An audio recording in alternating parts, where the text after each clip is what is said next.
Good morning, everyone. How's everybody doing?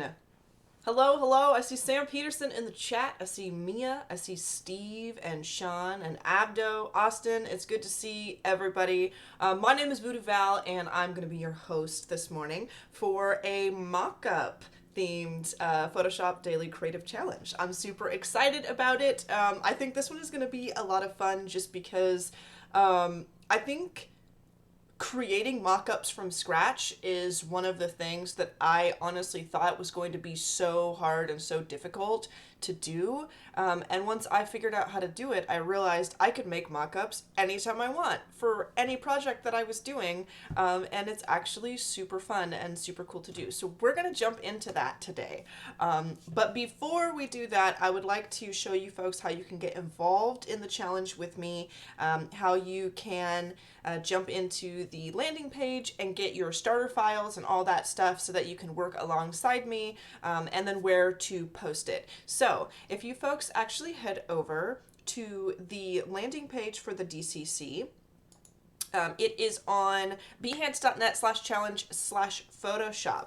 You will know you're in the right place because it shows the dates and times here. So we are in the August 17th to August 28th challenge region, as you may say. And every single day we have, or every single weekday I should say, we have a challenge available to you that unlocks early in the morning, around 8 a.m. Pacific time, and it has like a little spiel on what we're going to be doing for the day. It has a get started button where you can download the starter files I have created for you, and it also has a watch video button. So if you miss the stream, if you don't watch everything live and you're like, man, I really need to see somebody do this challenge before I attempt it, that's totally fine.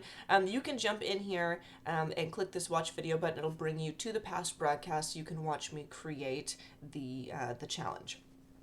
Yo, it's up, Chad. It's good to see you. Morning, Clarissa. Welcome in. Jan Duckworth, it's good to see you. Had to miss yesterday? Oh, well, we're glad to have you in today. John Schultz, it's good to see you. Ralph, welcome in. So good to see everyone this morning.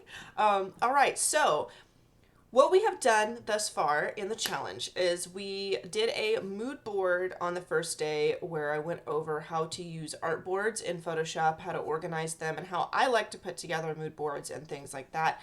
Yesterday we went over emblem design, where we designed some emblems for like a superhero or a supervillain. And today we're going to be working on mockups, like I mentioned, and we're going to be designing and mocking up an article of clothing for a superhero or supervillain to use. And you can use your own hero emblem that we created yesterday, or you can use the one in the starter file.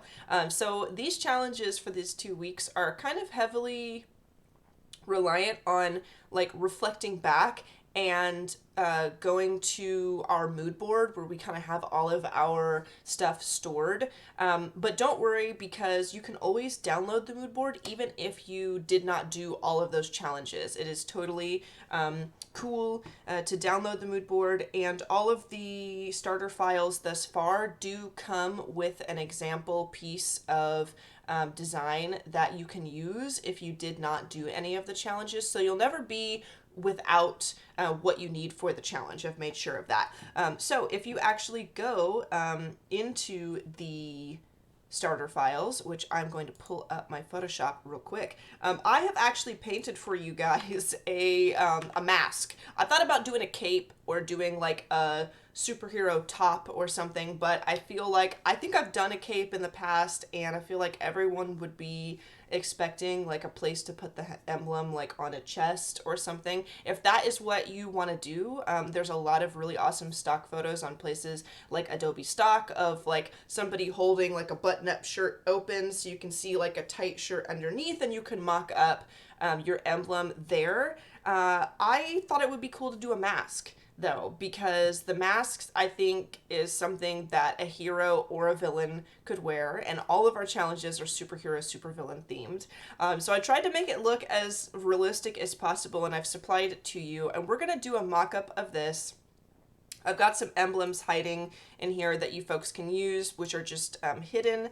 And then also what I wanted to do is reflect back on the starter file from challenge number 1, because I'm going to be pulling it up every once in a while, and I want to show you guys how I'm incorporating that one starter file in all of these challenges. And to remind you, like I said earlier, if you didn't do challenge 1, you can still download that starter file if you like, and you can still do whatever you want within that starter file, just to hold all of your assets together for all of these challenges, since they're all based on the same theme.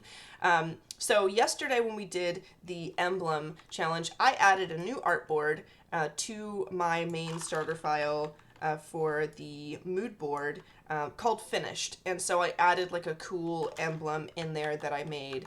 And then I've added some textures and some more images and a new font into my other artboards for my reference and colors and textures and all that stuff that I kind of want to refer back to throughout all of these. And just a quick reminder, if you're jumping into this, you have artboards activated. All you have to do is right click your move tool up at the top and select your artboard tool to edit these. And if I select artboards here in my layers panel and I hit the plus button, I can make a brand new artboard. And if I hold control and click on the title of that artboard, I can move it around for those of you who are just seeing this file for the first time. Just want to make sure that you know how to navigate around. And then after we're done with today's challenge, I'm going to be putting my mask into this file. So I'm going to jump over to starter file 3 because that is the one that we're downloading for today that has our mask in it. And what I'm going to do is I'm going to take one of the emblems from this little stock folder that I have created for you. I'm going to hide the mask real quick, and I'm going to hide the info just so we can see what's here. And what I did was I gave you guys the same file of like the weird sketches that I did just to make something that looked a little like sinister, that could be like a tag or something for a villain, and then something that looked a little more heroic that you could use for more of a hero character. I used the pen tool and shape tools to quickly make versions of them that are clean.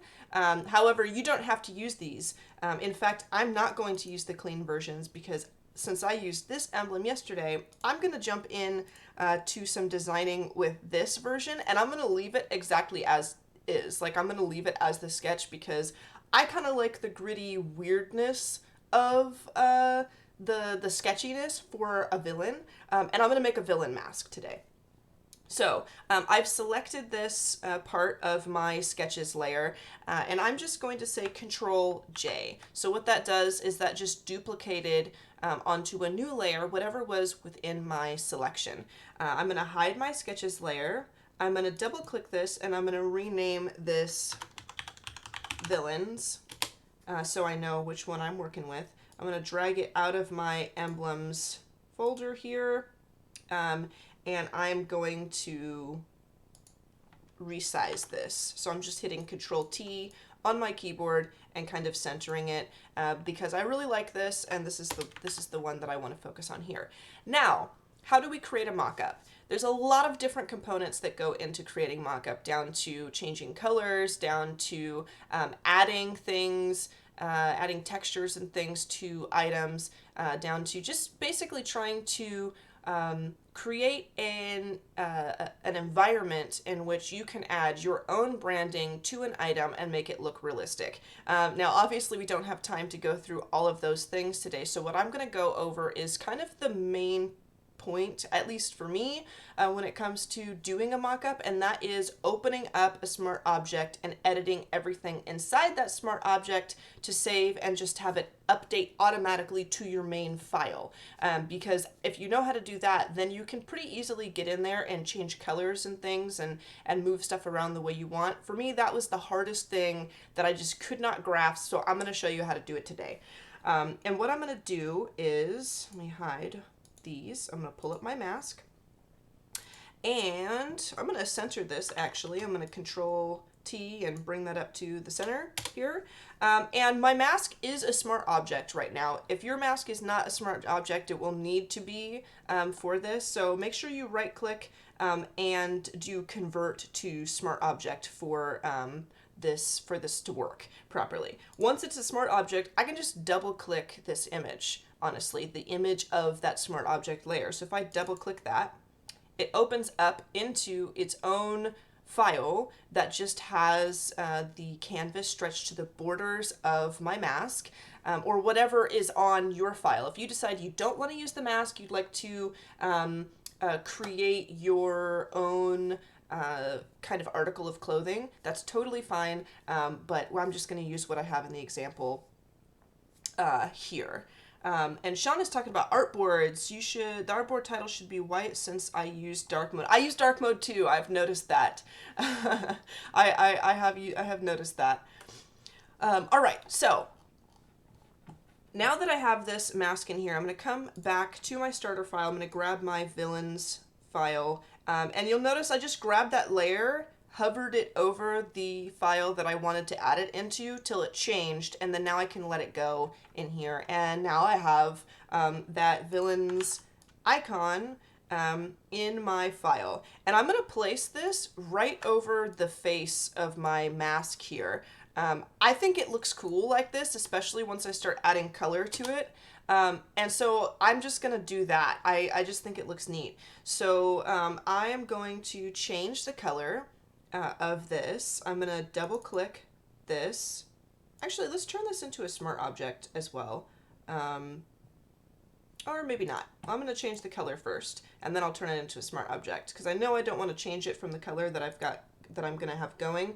And once I change it into a smart object, I won't have to worry about adding blending modes to it and have it not change because I have a layer style attached to it. So I'm going to double click. I'm going to go into color overlay.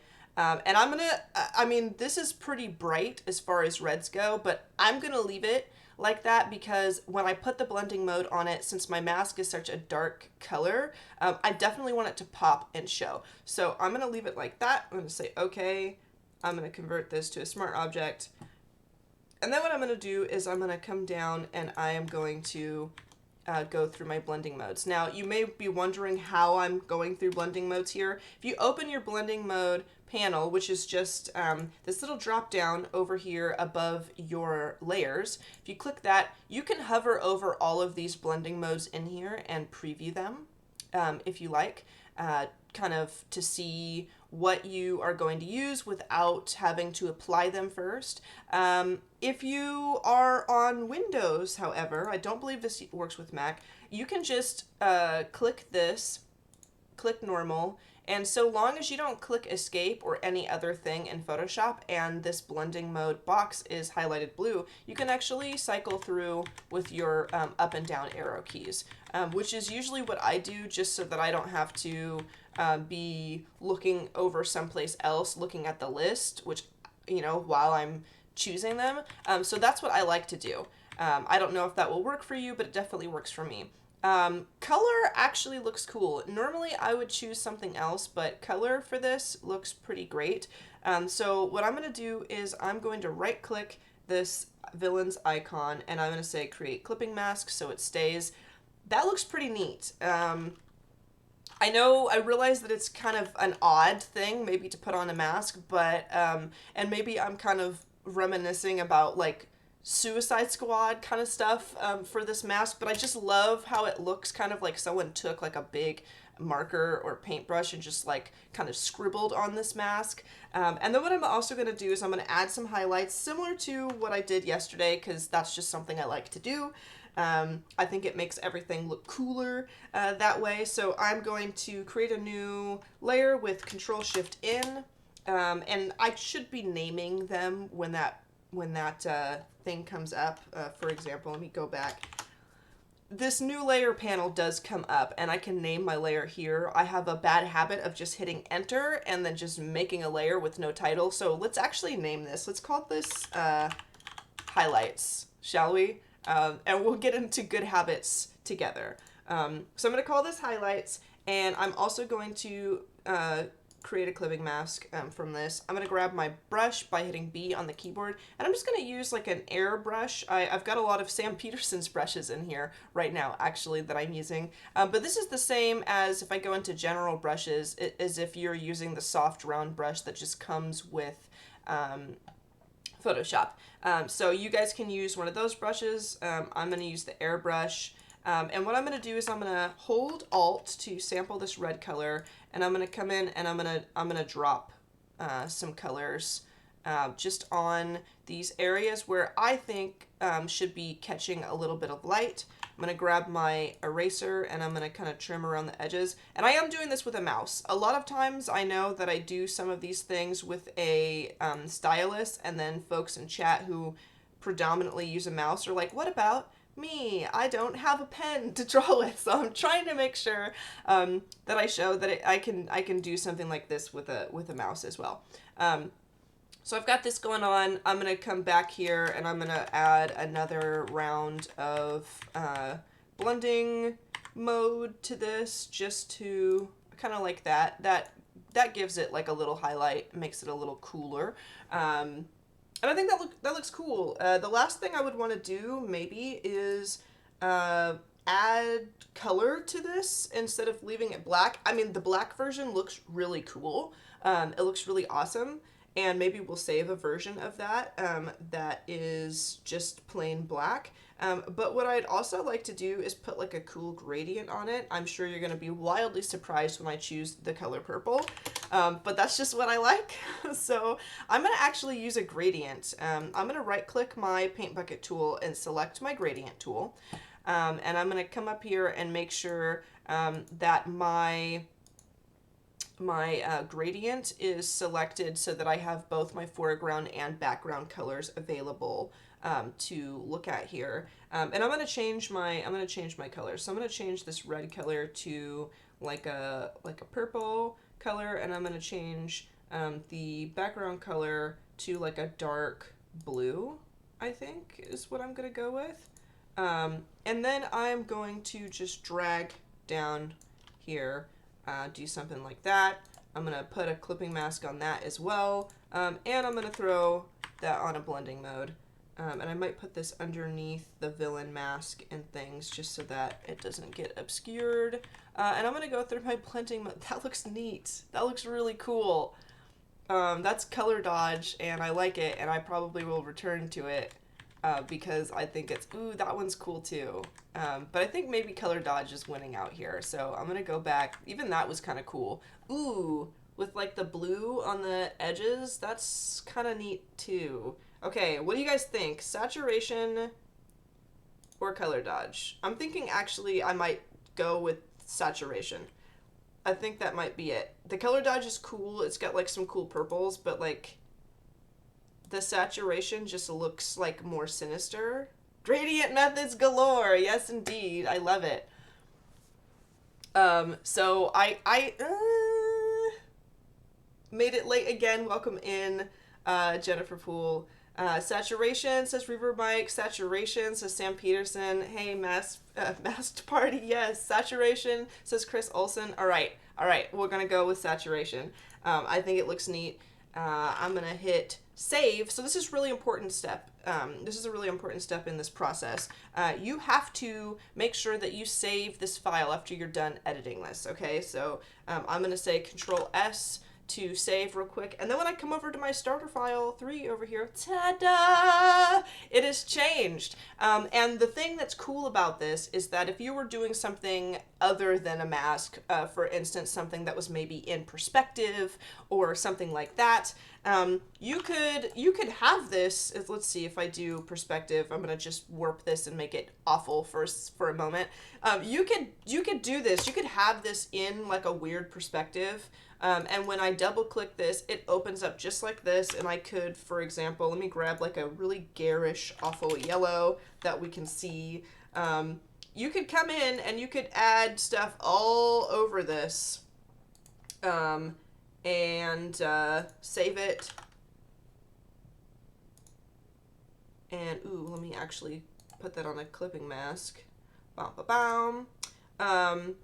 Save it, and then when I come over here, like it holds everything in perspective the way you put it in the main file, but that's basically how you would be able to take like your own branding, your own items, and apply them to something that's in perspective in another file. You see what I'm saying? So if you make your main file something that has perspective on it already, that actually looks kind of neat. It's kind of like Watchmen-esque, isn't it?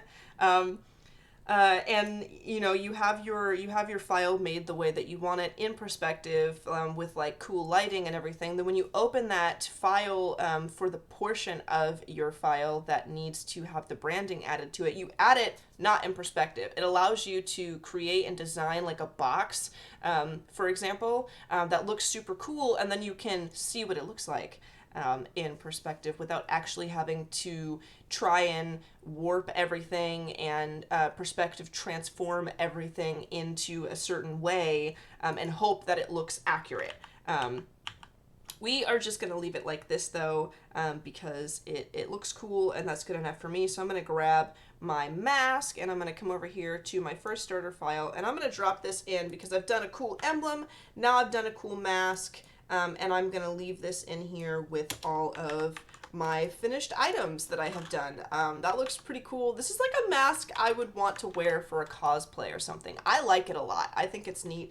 And it also goes with my villain's colors that I have up here. And my hero emblem kind of goes with some of my more yellow and orangey gold hero colors that I have chosen. So this is how, again, how I'm using an original starter file for challenge number 1, just to kind of collect all the cool stuff I make. Again, if you don't have that starter file, maybe you weren't here on that day, I can actually show you, if you come to the landing page, behance.net/challenge/Photoshop, you can just download it right here, where it says get started on the mood board challenge. And then all of the other challenges that we go through that get unlocked throughout the next couple of weeks, will always have little items in there that you can start with, so that if it says, hey, do this thing, but or you can use like your emblem from a previous challenge similar to today's, or use X, Y, and Z from challenge number 4. I will always supply those items to you, so if you miss a few days, it's totally fine.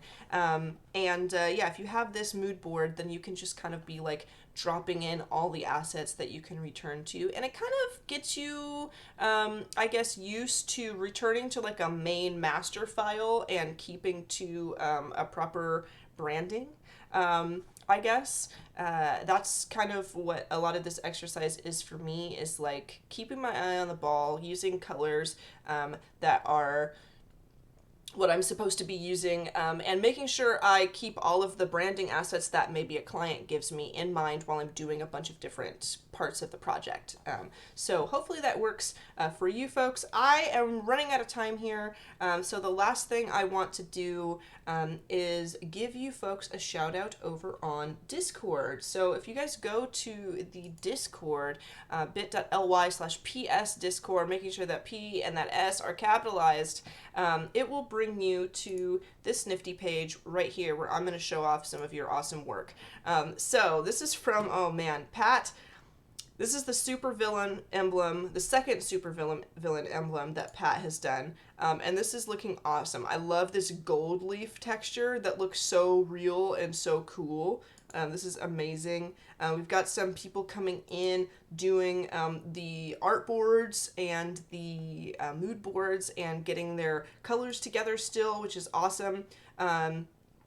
Yeah, I do have like 1 minute left, so I'm just going to scroll through here and see. We got one from CK. The God has posted this really cool sword one. Loving this cool texture behind Ralph's shield. And just like look at all of these awesome emblems and mood boards that we got. You guys are really killing it. This is OZ. This looks like something that should be in a Marvel movie right here. Dude, that is so cool. You guys are surprising the heck out of me. I'm going to go through here today, and I'm going to give you folks some feedback and give you guys some shout outs just personally in the Discord. But very, very proud of all of the work that you folks have been doing. I'm loving what I'm seeing in here, and I can't wait to jump into tomorrow's challenge, because we are going to be back tomorrow at 9 a.m. Pacific time for challenge number 4. And I think you guys are going to like it. I think it's going to be super, super fun. I can't wait to show you. I do have to take off, but I will see you guys next time. Thank you, everyone, for hanging out in the chat. You are all wonderful, and I will see you tomorrow. Adios, folks.